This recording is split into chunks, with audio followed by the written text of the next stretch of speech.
Welcome to the Kapital News. I'm your host, Alex Corritis. Today is Sunday, October 27th, 2019. Thank you so much for joining me. We're going to be doing a week ahead segment for October 28th. We're going to cover a few topics today, some economic data and what to be on the lookout for this coming week. The special operations mission that took place over this weekend, killing ISIS leader al-Baghdadi. We're going to continue a little bit of a conversation on the impeachment inquiry, which is going to be heating up a little bit because John Bolton, the former national security advisor for the Trump administration, is expected to testify in the coming weeks, if not days. And then also in the same vein, but more so towards the Trump-Russia collusion conspiracy, we have now the DOJ investigating itself. So let's start with some of the economic data and that is going to be released this week. So first, we have central banks in the United States and Japan will be deciding on monetary policy. Other important releases include U.S. jobs report and the third quarter GDP figure. Personal income and outlays will also be released. ISM PMI numbers for manufacturing. We have across the pond UK consumer confidence, Eurozone third quarter GDP figures as well as inflation numbers, German jobless report, Japanese consumer confidence and industrial production, and manufacturing numbers coming out of China. We will also see inflation figures coming out of Australia, and investors are likely to react to developments surrounding Brexit and the presidential elections down in Argentina. Recall, it was only a couple months ago when Argentina, their stock market collapsed virtually 40-50% overnight due to the expectation that the more or less socialist candidate is going to take power. And right now, the current president of Argentina is more market friendly. So that is something that the markets are most definitely going to be paying attention to. Argentina is known for defaulting on its bonds almost all the time. So this is basically par for the course, but when you have a global economy in further deterioration, this is just another straw on the camel's back. Will it be the one that breaks it? Time will tell. But if the socialists come to power, it's not going to bode well for the Argentine economy. Some news that came out yesterday, Chinese industrial profits fell 2.1% year over year from the period from January of this year to September. So this is a further deterioration in Chinese numbers. Again, Chinese industrial profits fall 2.1% year over year from January to September. And we're still going to see those PMI numbers being released this week as well. Now, there's no question that the trade war is having an effect on this, but China and the rest of the global economy, including the United States, was already on a downward trajectory. We talk about this here all the time on this podcast. What the trade war does, it simply exacerbates that negativity and that downward drift. What's going to probably surprise markets, if there is any type of deal that becomes solidified over the next month, and that's going to be a part of phase one. We have no idea how many phases there's going to be. All we know is after 2 years, there's nothing, and the first leg of this thing might be a phase one deal, and all we know at this juncture is it's likely to be pertaining to agricultural products. So here we go again with the soybeans and the pork bellies. While that might be good for some farmers, not the ones who've already declared bankruptcy since this whole nonsense began, but it might bode well for the ones who are still alive and are hoping to, again, earn some money on the back of this trade. However, that is not going to bode well for Ford and GM and any other car manufacturers trying to continue to sell vehicles in China, which are also slowing down across the board, as they are starting to slip here in the United States as well. We also have some other numbers that came out last week in regards to the auto sector, particularly with the subprime borrowers. Here we go again with the word subprime. They are once again defaulting or behind on their payments to levels that we have not seen since the Great Recession. So you can't say that this is the greatest economy ever in the history of the United States when you have a lot of numbers going back that are very comparable to where we were in the depths of the Great Recession, the greatest financial and economic crises that we have witnessed since the Great Depression. So you can't have it both ways. And so you have to pay attention to the underlying fundamental economic numbers. That's what we do here. Of course, you can continue to talk a big game, which is what the president and his administration do. That's what any presidential administration is going to do. So I'm not knocking Donald Trump for doing that entirely, because he's just sort of following along. However, he was supposed to be a different type of politician, a different type of leader, and I'd much more appreciate him being honest and upfront with the American people and telling them that this is going to be a long haul, that we can work together as Americans to solve these problems, but it's not going to be with pie-in-the-sky notions that we're just going to go after China, put some tariffs on, that we're just going to bring in oodles and oodles of money, and then everything's going to be A-OK. That's not how it's going to work. Supply chains don't shift overnight. Warehouses and buildings and new plants don't get built overnight. This takes time, this takes years, and this takes a commitment. And when you throw in all of this unnecessary uncertainty, all that does is delays any type of plan that could be taking place to rebuild that manufacturing infrastructure here in the United States. So it's not boding well. And then also, I've been doing a little bit more research on some of the human rights issues that are occurring right now in China.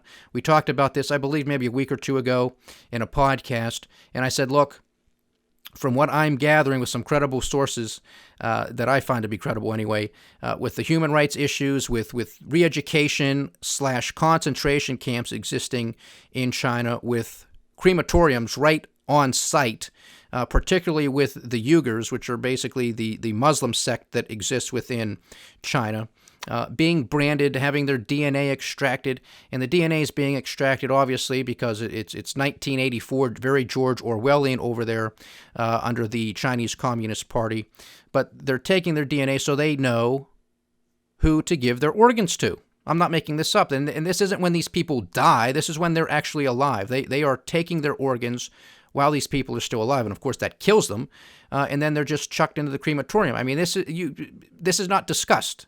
This is not talked about anywhere, because it's quite amazing when here in the United States we have major corporations who may partner with a celebrity or with some other company, and if a spokesperson or that celebrity should come out and make a statement that is not politically correct, they're gone. They're gone. That endorsement's gone, whatever it might be. Can no longer do business with that person. It could be something against the homosexuals, against the blacks, against Mexicans, against Muslims, against women, against anybody. You're axed. You're not going to be associated with Apple anymore. You're not going to be associated with Microsoft anymore. You're not going to be associated with Nike anymore, and the list goes on and on and on. Well then, how can these companies do business in China with these types of human rights issues taking place? You can't do business with them. So forget the soybeans and the pork bellies. Forget the IP theft and the forced technology transfers. Leave. You have to leave. If you're going to complain about celebrities and something they might have said years ago on Twitter or on Facebook or whatever, if you're going to stop doing business with those people, then you have to stop doing business with the Chinese, and in particular the Chinese Communist Party. That's the only way this is ever going to stop. You have to force the Chinese to stop this. And we had Vice President Mike Pence talking a little bit about this last week. Donald Trump is pretty much nowhere to be seen. I think this is sort of good cop, bad cop being played right now. However, Donald Trump, I think, needs to really step up and educate the American people as to the human rights atrocities that are taking place over there under the leadership of the Chinese Communist Party.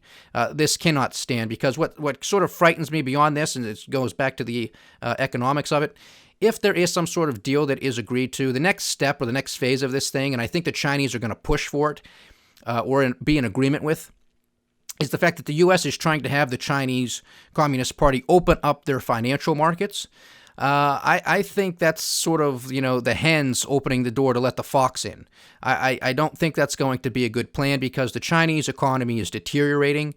They have like $40 trillion of debt. Yes, you heard me correctly, $40 trillion of debt. They've printed this money like it's going out of style. This never, ever ends well. It does not end well. It did not end well for the Japanese. It's not going to end well for the United States. It's not ending well right now for the Europeans and all of their mess that they're in. And it's not going to end well for the Chinese as well. And that's why you're starting to see major deterioration across the board when it comes to their economic numbers. And again, the trade war just exacerbates this. This was not the cause of it. It just pulls this down even further at a faster rate. So we can no longer do business with China as far as I'm concerned. But that's the thing. If we move along here with these little piecemeal phase 1, phase 2, phase 3, phase 25 and a half deals here. I think one of the next steps, again, is going to be China pretending at least to open their doors to capital markets. And all that's going to do is say, hey, yeah, we would love for American and European countries to come over here with all of their great capital that they have and just put it into all of our Chinese corporations, which, by the way, are failing. I mean, they would love to have an inflow of capital to keep their zombie corporations alive and well, that they don't have to do it on the back of the Chinese taxpayer, on the bank or the People's Bank of China, that we'll just get all of these American and European suckers and all of their money in there, and probably a lot of it's going to be within your retirement. Be sure of that. Mutual funds, pension plans, whatever. If we can get all that money into China, everything's going to be A-okay. Well, that's going to be a big mistake. That's going to be a huge mistake. That'll be colossal. So I don't think that we should be trusting the Chinese. I've said that from day one. I'm not going to trust them with any type of phase 1, 2, 3 deal. I'm having a hard enough time as it is believing the President of the United States because of all of the outright lies, misinformation, misleading statements, and exaggeration that he is known for. And again, that's why I wrote the letter to the president back in the spring. That's why I continue to harp on it almost on a near at least once a week basis on this podcast with the credibility of the office itself, because that's our office, ladies and gentlemen. This is not Trump Tower in New York City. This is not the Trump organization. Donald Trump wants to have a bad reputation or a stellar reputation with the Trump organization. That's his business. When it comes to the credibility of the office of the presidency, that's our business. That's our office. And when he comes out there and he makes the types of misleading and outright false statements, it serves nobody any good. And when it comes to this, it's going to be very difficult to say, well, yeah, there's a phase 1 deal, but is there going to be follow through? Because what we're hearing is, again, this is going to be focused around agricultural products, where the Chinese are saying, yeah, we'll buy $20 billion worth of agricultural products in year 1.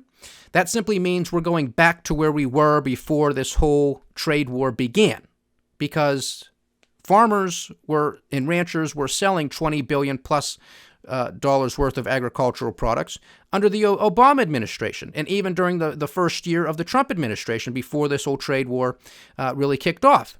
So we're just going to have somebody who came in, created a whole bunch of uncertainty, a whole bunch of farmers filed for bankruptcy. We have the U.S. taxpayer bailing out the farmers that remain alive.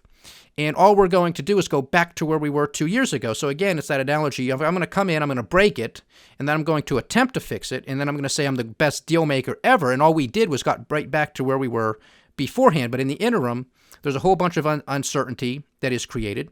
There's a whole bunch of delay in investment products. There's a whole bunch of confusion as to how much further this is going to continue, because it's been 2 years and we don't even have a phase 1 deal, and we were told that there weren't going to be any piecemeal deals. It was going to be all or nothing, and it has to be better for the United States than it is for China. Otherwise, Donald Trump isn't going to sign it.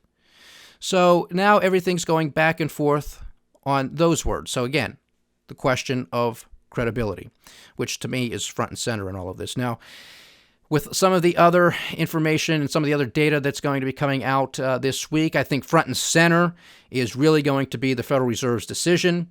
No surprise to us here. We're predicting that the Federal Reserve is going to cut interest rates probably by another 25 basis points. That will be on Wednesday of this week. It's a 2-day meeting, Tuesday and Wednesday. The Federal Reserve, specifically, I should say, Chairman Jay Powell will be coming out and giving his remarks with his press conference, justifying or explaining why they cut interest rates. Look, Wall Street is pricing in a 94 to 96% likelihood, probability that they are going to cut interest rates by 25 basis points.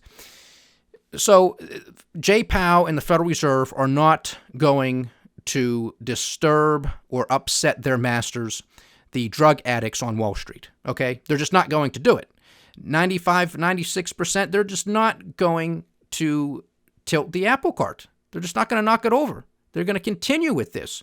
What was a mid-cycle adjustment 2 months ago is now clearly a rate-cutting cycle. This is what they're going to do. If they do this, if they cut rates this week, it's going to be the third time in the third consecutive meeting. So this is not a mid-cycle adjustment. This is a rate-cutting cycle. And why would they do that?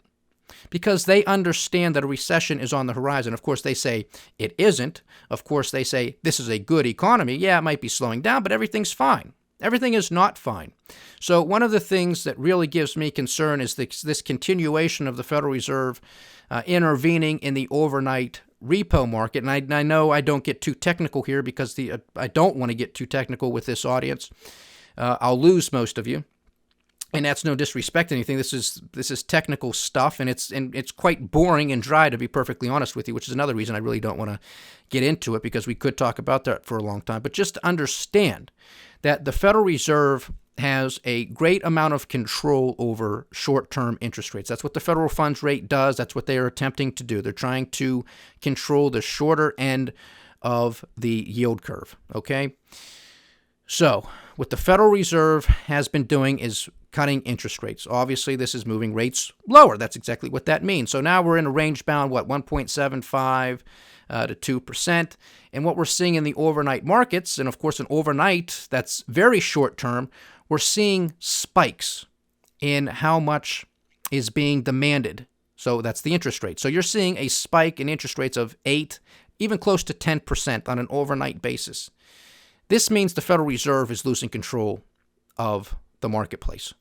This is exactly what I have been warning about since the inception of this podcast back in February. This has been something that I have been warning about for years, and I have that in writing in our published book, The Cynic's Guide to Investing.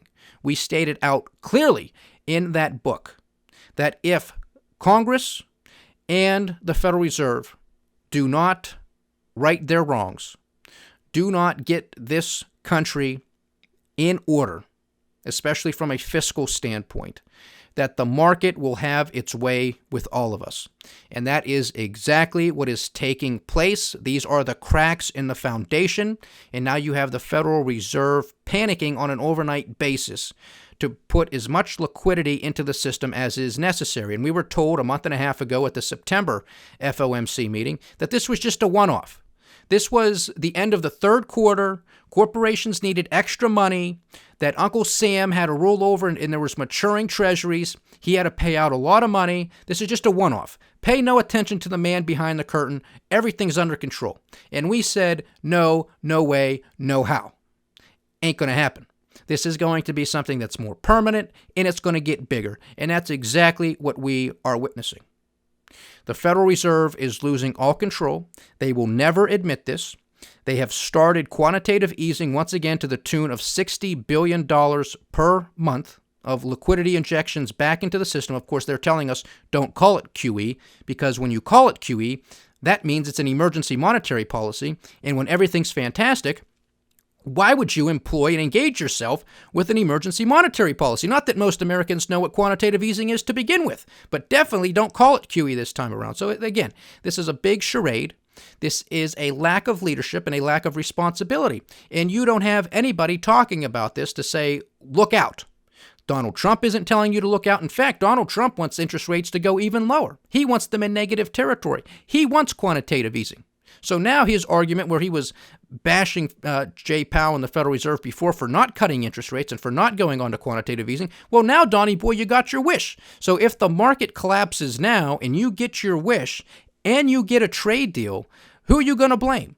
I know you're going to continue to blame the Federal Reserve, and I know you'll continue to blame the Democrats and endless investigations and all this stuff. He will pat himself on the back for anything that's good, but anything negative is going to be somebody else's fault. And believe me, there's a ton of blame to go around, but that is poor and ineffective leadership as far as I'm concerned. And as far as I'm concerned, the American people deserve better. But perhaps we don't, and that's why we're in the mess that we're in. Not to mention that we once again have trillion-dollar deficits. So that's just another thing to boot on top of it. So we have further deterioration in our economic numbers. We have a continuation to the downside with GDP figures. You even have the Federal Reserve. A couple of their district banks are now predicting that Q4 GDP is going to be below 1%. You heard me correctly. This is from the Federal Reserve. A couple banks within the Federal Reserve, I believe the Cleveland Bank and the New York Bank, are both predicting that GDP will be below 1% for the fourth quarter. We have the Cass Freight Index report that has been consistently over the past couple of months saying that given the slowdown in deterioration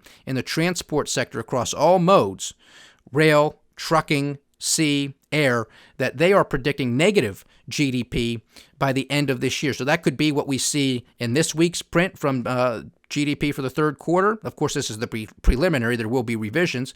Or we're going to see it in the fourth quarter. So everything is to the downside. So we have $1 trillion deficit. We have the Federal Reserve about to cut interest rates for the third time this year. We have them in the overnight repo market to the tune of $120 billion overnight, a night, not a week, not a month, a night. We have $60 billion a month in quantitative easing. And you have GDP that's going to be sub 1? Are you kidding me? How much further in debt do we have to go to have GDP that's at 2%, 3%, 4%? This is, by definition, the law of diminishing marginal returns. This is debt saturation at every level, consumer, household, corporate, and government. And I think the central bankers are even in a lot of, well, I know the central bankers are in a lot of trouble. We know this by the acts that they are engaging in over the course of the past couple of months. And it's continuing. We know the overnight market is going to continue to take place for at least until January. And I'm telling you, it's going to go even longer. Because if the Federal Reserve, again, getting back to their ability or inability to control these short-term interest rates, which is why they're spiking 8 or 10% on an overnight basis, which is causing the Federal Reserve to come in with all of this liquidity to get those rates down. If they continue to go lower, they are going to have to put even more money into the system to get them and to maintain them at that price, at 1.5%, 1.75%.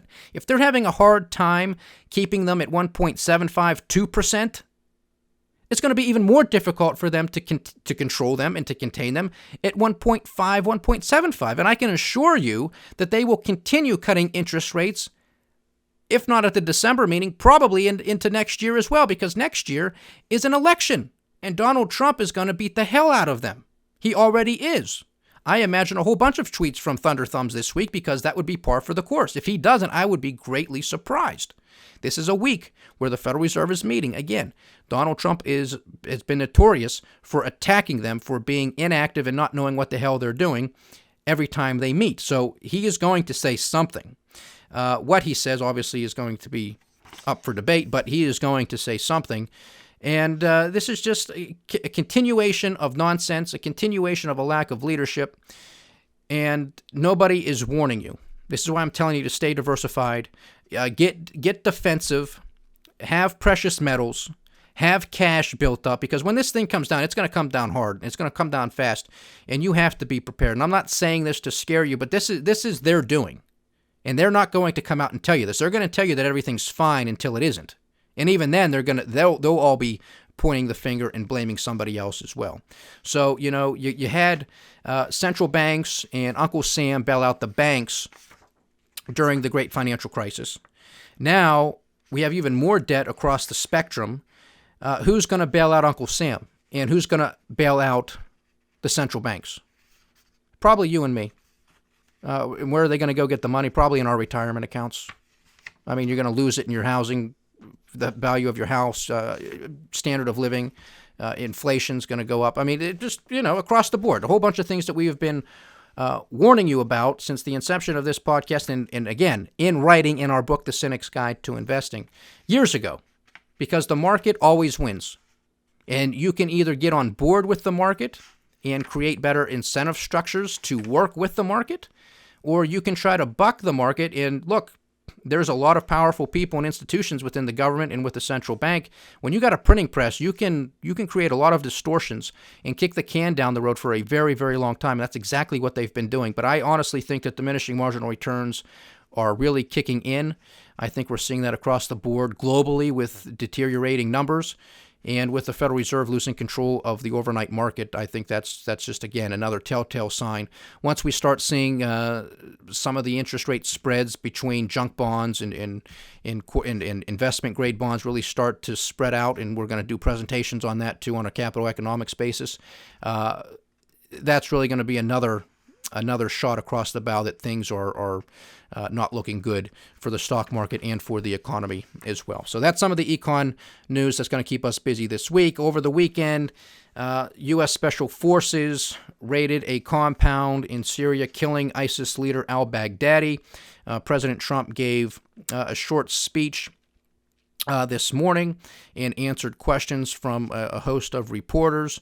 Again, so congratulations, and God bless our special forces and our military for doing this. This was obviously not a good person. However, a little context, again, we create problems and then we got to go fix them. We have no business being over in the Middle East, spending trillions of dollars, shedding blood on both sides. We have no business being there, but we are there. And when you're there and you're killing people and you're taking other people's natural resources, people get pissed off, and rightly so. And when their mothers are killed, when their fathers are killed, when their children are killed, people don't forget that.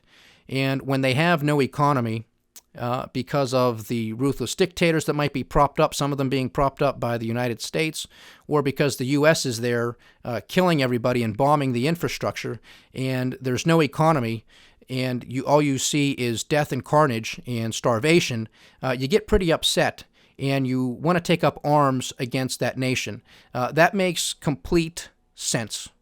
That's what our founding fathers did to the British. You have no business being over here dictating to us what to do, how to do, why to do it.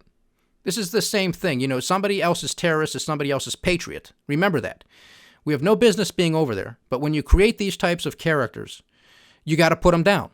So the question is, well, when does it end? It's a great question. When do these endless wars end? And even if they do end, is that going to say, well, the U.S. packed up and left? Are the likes of al-Baghdadi's, are they just going to march and go home? I highly doubt it. So that's the problem here. I'm glad this guy's gone. I'm glad our special forces are who they are. I'm glad that Donald Trump made this decision to go after this guy. But put it in some context.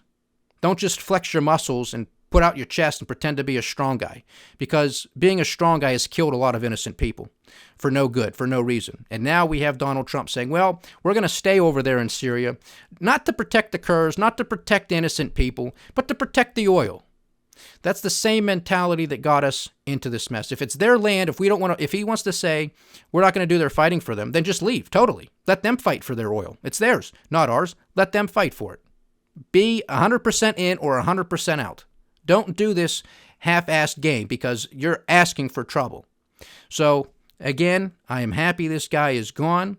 I'm thankful for our special forces and for our military for what they do, but I do not like the American foreign policy at all. I do not like these endless wars. I want them to come to an end. I hope the president is sincere and is capable of ending as many of these endless wars that we are involved in, whether it is in Syria, whether it's in Afghanistan, whether it's messing around, continuing in Venezuela, and who knows where we're everywhere, folks. Be honest with yourself. There are covert operations taking place in almost all countries on this planet that we were involved in. So, again, we're glad this guy's out of there, but provide a little bit of context to it, please.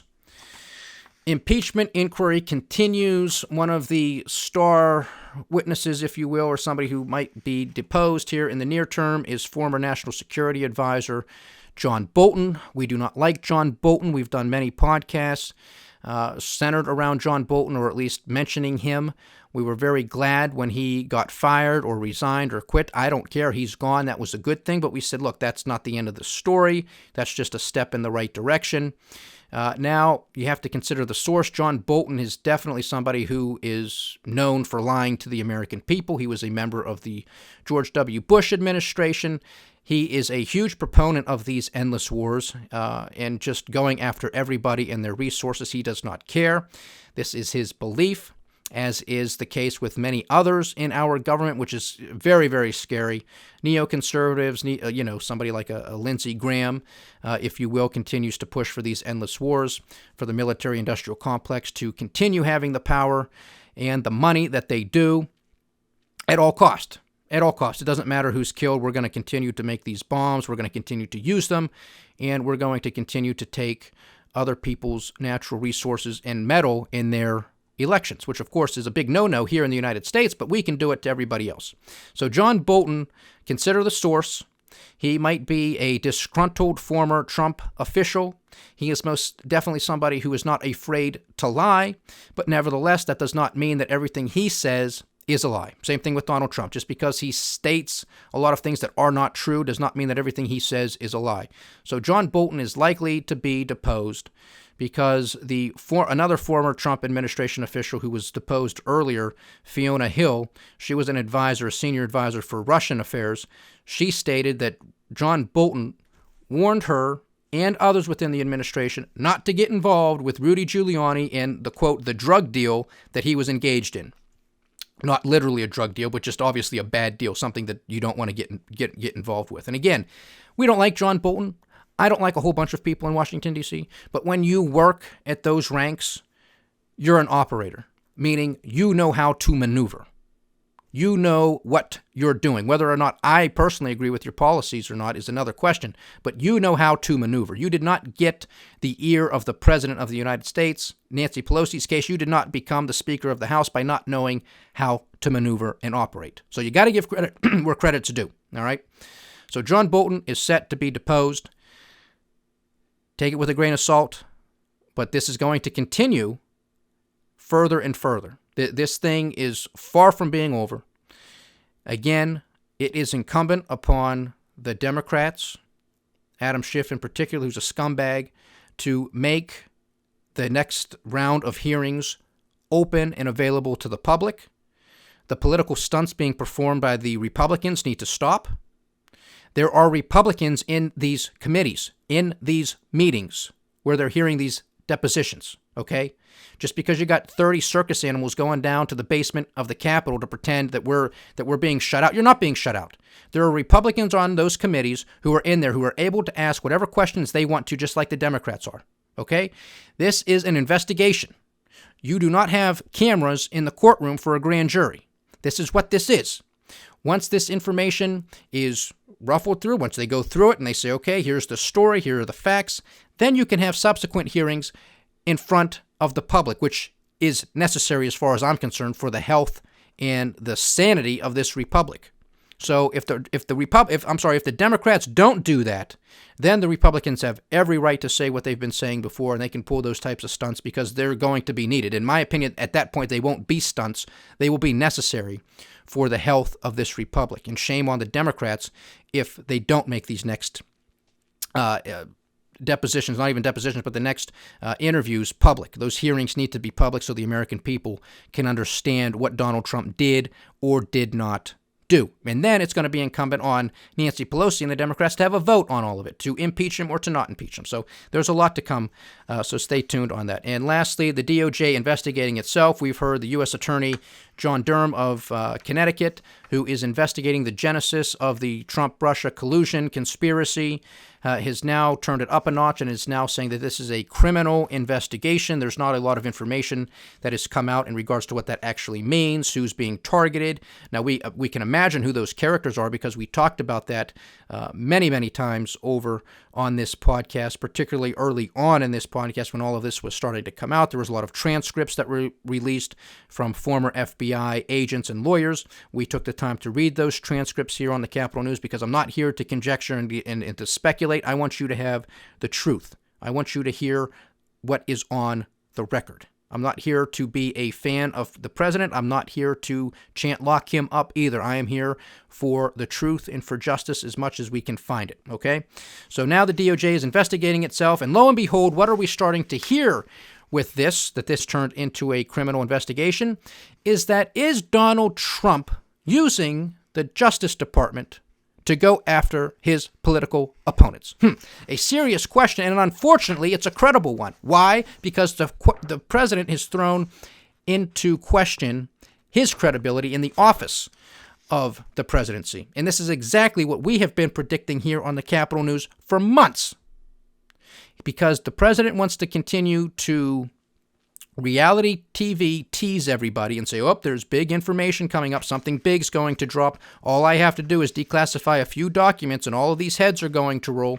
And you got Sean Hannity on Fox News and John Solomon and Dan Bongino and Sarah Carter and all these big names that go out onto Fox News or have their own shows or write their own columns saying, look, there's going to be a lot of information that's coming out. Heads are going to roll. Blah, blah, blah. I've been hearing this for 3 years. Whose heads rolled? Nobody.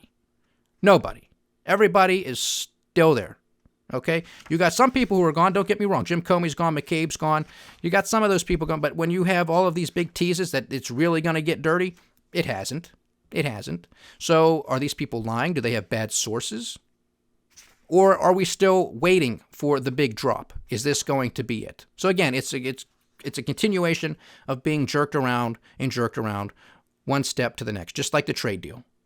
We got a trade deal? No, we don't. We got phase one? No, we don't. We got to continue talking about it. We're talking about solidifying some parts of the trade deal. So exactly what I warned against, that people are now going to think, even if there is damning evidence against the Democrats, against Russians, against the Obama administration for investigating perhaps Donald Trump and his campaign, people are going to say, no, Donald Trump's just abusing his office once again. He's just using Bill Barr and the Justice Department to investigate his political enemies. Same thing he did with the Ukraine call, going after Joe Biden and his son. See what happens when you lie and mislead and you tease people for 3 years? They're not going to believe you. This is the boy who cried wolf. You might have the most damning evidence ever, and you're going to have half the country not believing it. That's a sad state of affairs when people can't agree to the truth. Stay tuned, folks. Stay diversified, stay vigilant, and stay with the Kapital News. It's going to be a roller coaster of a week, probably the remainder of this year if I had to have my say-so. Thank you so much for joining me. Please like, share, subscribe, get the word out, and leave your comments. We do love hearing from you. This is the Kapital News. I am Alex Kreitis. Godspeed.